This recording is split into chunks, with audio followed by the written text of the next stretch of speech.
ممنوع منعا كليا من يكون الباليزاج هذا نقطعوه ولا ننقزوه.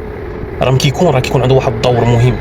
الور هنا غنعطيك واحد السؤال انت كحريفي، شنو الفرق بين هذا الباليزاج كيكون مرن دغيا يتقطع يعني ما صحيحش، وبين الكارد كور الكارد كور اللي تيقولوا لي كارد كور، كيقولوا لي حاجز، كيقولوا لي الباريكيد، سميه اللي بغيتي، اللي كيكون صحيح اللي يعني غيجيد هنا قاصح صلب تقدر تكا عليه 90 كيلوغرام على الاقل يسيبورطا يهزها من جوج جواي، ولا تحطات فوق منه عموديا 50 كيلوغرام يقدر يهزها.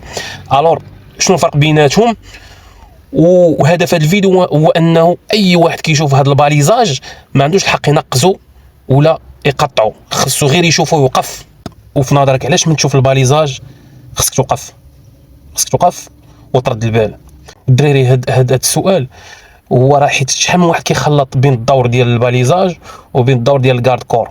هادشي علاش حاولت نطرح هاد السؤال، وبغيتكم تبحثوا الدراري اللي عارف ولا الدريات اللي عارفين يجاوبوا في التعاليق، واللي ما عارفش يبحث ويحاول يجاوب. علاش؟ لان هذا بحال التمرين باش تعلم انك تبحث على المعلومه راه موجوده في الانترنت، من المشكله هي طريقه الالقاء والطريقه كيفاش تشرحها وتبسطها. وهذا هو دوري ان شاء الله. علاش تكونوا مهتمين غادي الفيديو الجاي غادي نشرح لكم نوضح لكم الفكره.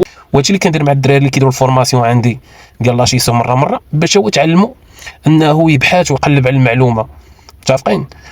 ونتسنى التفاعل ديالكم ان شاء الله باش نوضحوا الفكره، ونقدروا نجيبوا شي افكار جديده، ونوضحوا شي نقاط اللي مهمه بين هذا الباليزاج وبين هذا الكارد كور اللي كيقول لك ان الباليزاج الدور ديالو هو انك كمل، ما نقولهاش كمل شنو الدور ديال الباليزاج، هذا هو المهم.